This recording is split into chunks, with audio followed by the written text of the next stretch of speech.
Jorge, ¿cómo está? Muchas gracias por recibirnos, por darnos estos minutos de su tiempo. Muy amable. Buenas tardes. Agustín Amado lo Buenas saluda. tardes, ¿qué tal? ¿Cómo estás, Agustín? Bien, bien. ¿En qué va a cambiar que pasemos de pandemia a endemia? Porque nos podemos dedicar algunos minutos a explicar las diferencias entre un término y el otro. Lo cierto es que Mm, endemia es algo así como una patología en la que vamos a estar conviviendo cotidianamente. Pero eso, ¿qué va a implicar en la vida cotidiana?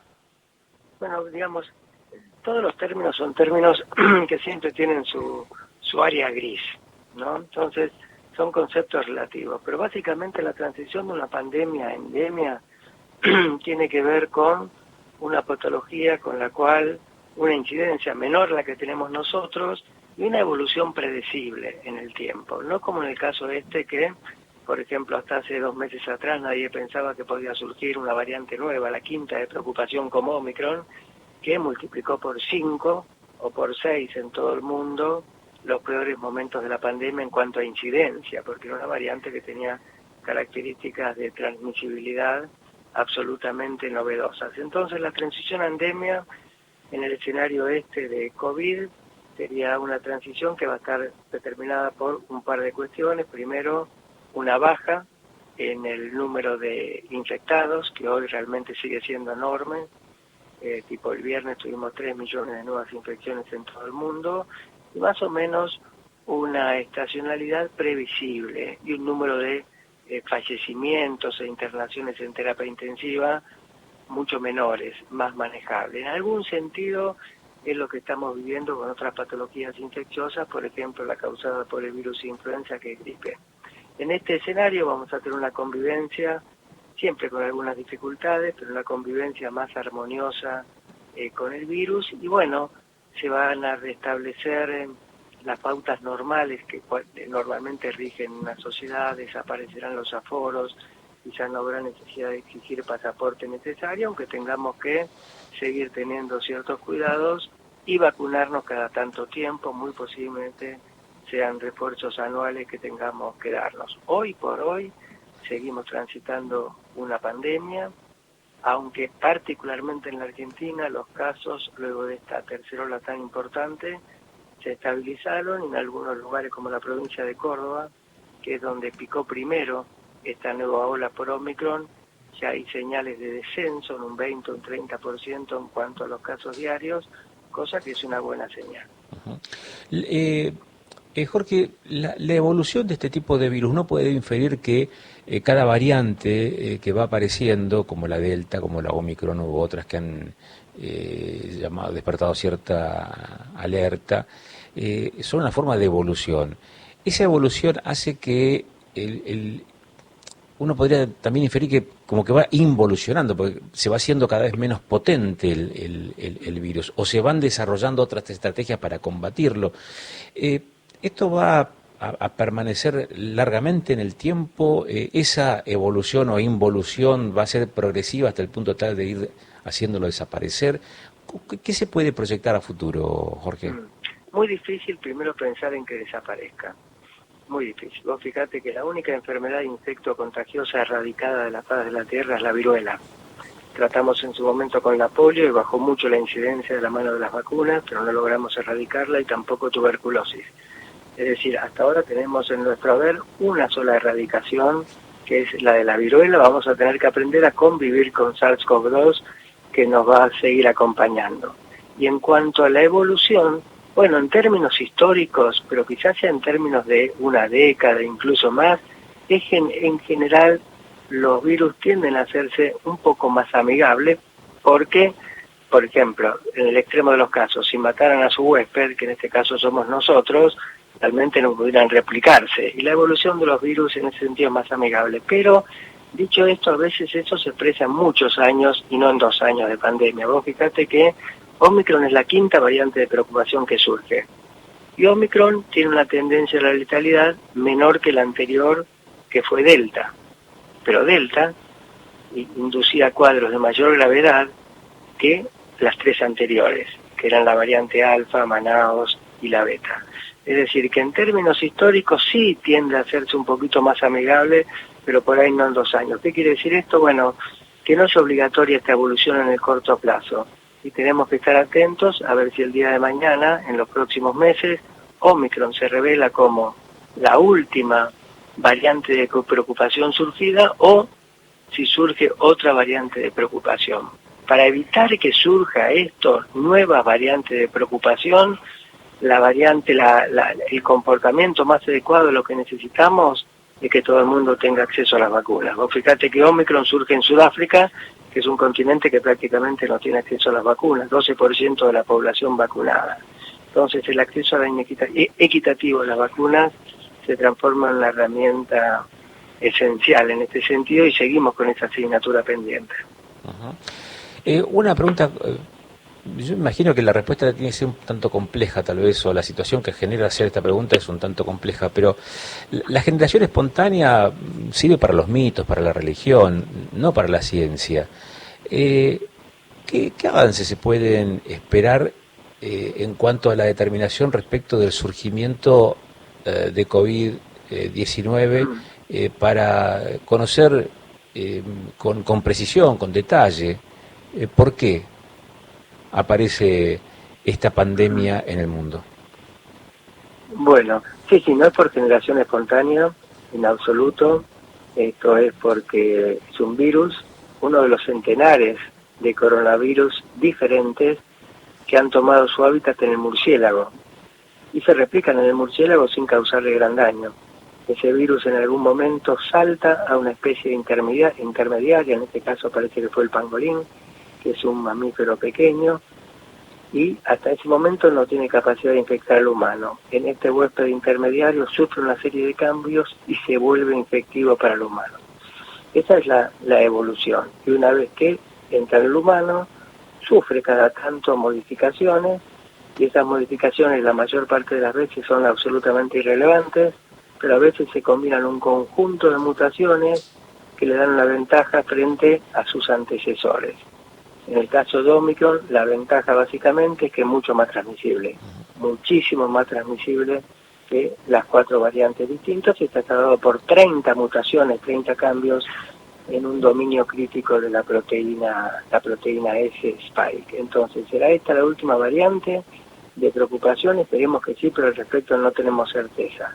¿Habrá en el futuro nuevos coronavirus que hoy albergan en el murciélago y que pueden hacer ese paso y comenzar a infectar a humanos? En absoluto es descartable. En última instancia, si vos te acordás de lo que fue la gripe pandémica en realidad surge como consecuencia de modificaciones en el virus, un virus de la gripe porcina con otro virus de la gripe aviar, que albergan en un huésped intermediario y adquieren capacidad de infectar al humano. Y después son los grandes virus pandémicos, no los virus estacionales, no la influencia estacional, sino esos alertas que hacen que la Organización Mundial de la Salud diga que estamos en alerta 4 o en alerta 5.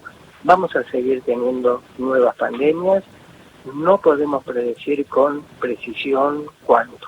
En la medida que haya más gente vacunada, menos probabilidad tenemos de que surjan estos eventos así masivos, internacionales, porque la pandemia es un fenómeno internacional y mundial. Pero seguramente en el futuro, en realidad cuando vos analizás un poquito las grandes amenazas que tiene planteada la humanidad, una de las grandes amenazas planteadas, en eso hay coincidencia en el mundo científico, son estos virus emergentes o virus pandémicos, en este caso SARS-CoV-2. O sea que uno se queda también escuchando, ¿no?, esta explicación, y hay abundante información respecto de estas particularidades que tiene, ¿no?, el COVID, pero también se crea todo un halo de escepticismo respecto de estas conclusiones con respecto a esa evolución que ha tenido, ¿no?, del murciélago a otro mamífero y ahí al humano. Eso probablemente porque, bueno, hoy hay una sobreabundancia de información en redes y hasta información que puede ser falsa o contradictoria en algunos casos. ¿Esto es un problema, digo, desde el comportamiento de las personas, que estimula, por ejemplo, a los antivacunas, que estimula cierta decide al vacunarse o no, o que estimula, por ejemplo, miedos y que predispone de una manera que desde lo emocional es tal vez un poco más vulnerable para una afectación de este tipo de enfermedades. ¿Cómo ven esa otra parte? Capaz que sale, ¿no?, del campo específico que es la bioquímica o la biología o la química, pero que tiene que ver más con este otro aspecto contextual, ¿no?, de toda esta pandemia y todas sus implicancias y las posibilidades de explicar un fenómeno de estas características. Sí, sí, afecta, digamos, hay dos niveles. En ese sentido es muy importante las redes, la web, digamos, Twitter, todo lo que es esa comunicación, que en un sentido muy bueno, todas las redes en las cuales vos tenés acceso al momento, es bueno porque te permiten conocer más cosas en menos tiempo, y tiene un costado un poquito flojo a veces, que son un poco superficiales. Entonces, desde el punto de vista de ciertas certezas que tenemos, en realidad, más allá de SARS-CoV-2, esta evolución de los virus, que en este caso puede haber sido el pangolín, en otro caso puede ser otro huésped intermediario, tenemos experiencias. 10 y 20 años atrás tuvimos focos epidémicos muy importantes con otros coronavirus, que originaron patologías llamadas MERS y SARS-CoV-1. Entonces, es el punto, digamos, mientras las dudas se planteen en este terreno, no me preocupa. Ahora, cuando las dudas llegan, por ejemplo, en el escenario de los movimientos antivacunas, a posiciones cerradas, donde no solamente se desconfía de las vacunas, cosa que no tiene ningún fundamento, pues ya hemos vacunado a 5.400 millones de personas en el mundo, al 54% de la población mundial, y realmente todo ha confirmado la seguridad y eficacia de las vacunas. Pero en este mismo escenario de antivacunas es donde surge, bueno, pero dudan de la existencia del COVID como entidad patológica, o dudan de la existencia del SARS-CoV-2 como un nuevo virus, cuando hoy por hoy vos tenés una muestra biológica, podés hacer el aislamiento del virus y podés hacer una secuenciación de cada uno de los elementos que componen el código genético.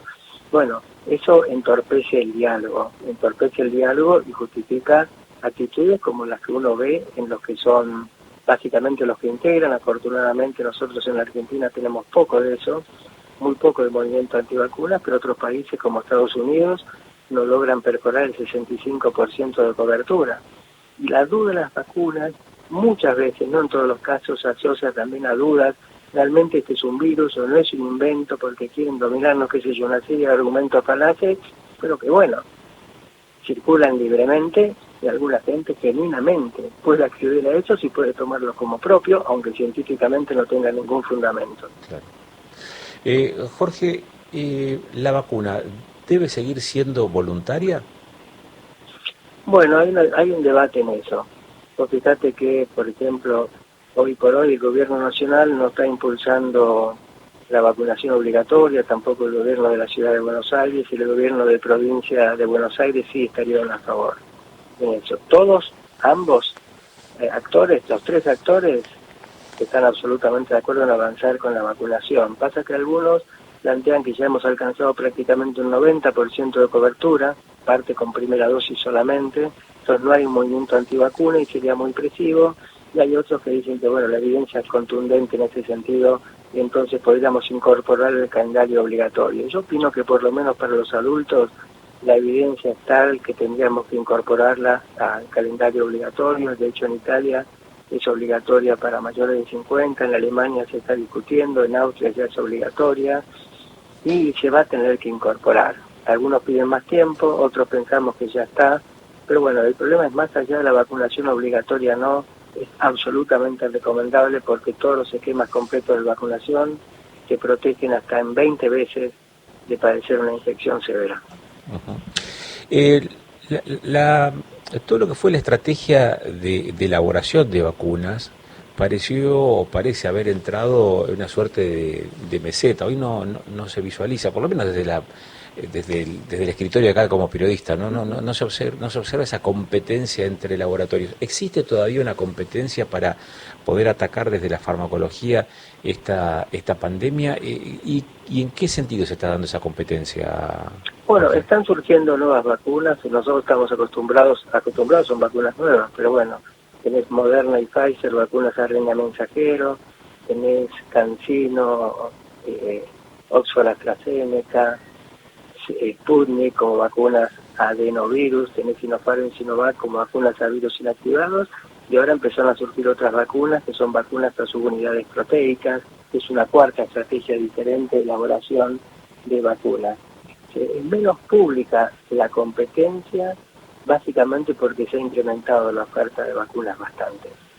Pero vos fíjate que en Argentina, de hecho, estamos usando todas las plataformas, e incluso por experiencia nacional e internacional, se pueden combinar diferentes plataformas con excelentes resultados. A veces mejor combinar las plataformas que responder únicamente al esquema homólogo, es decir, al esquema original. Y hay nuevas producciones de vacunas, y la verdad que SARS-CoV-2 tiene un punto relativamente débil, que es no es tan difícil atacarlo con vacunas. Vos fíjate que hay otros virus con los cuales hace 30 o 40 años estamos tratando de lograr vacunas y no logramos jamás una vacuna mínimamente efectiva, y te estoy hablando del virus de la inmunodeficiencia humana, Claro, HIV. sí. HIV, sí. Claro. Jorge, le agradezco mucho la gentileza de darnos estos minutos. Ha sido muy interesante charlar con usted, muy amable, ¿eh? No, por favor, que tengan un muy buen día. Igualmente.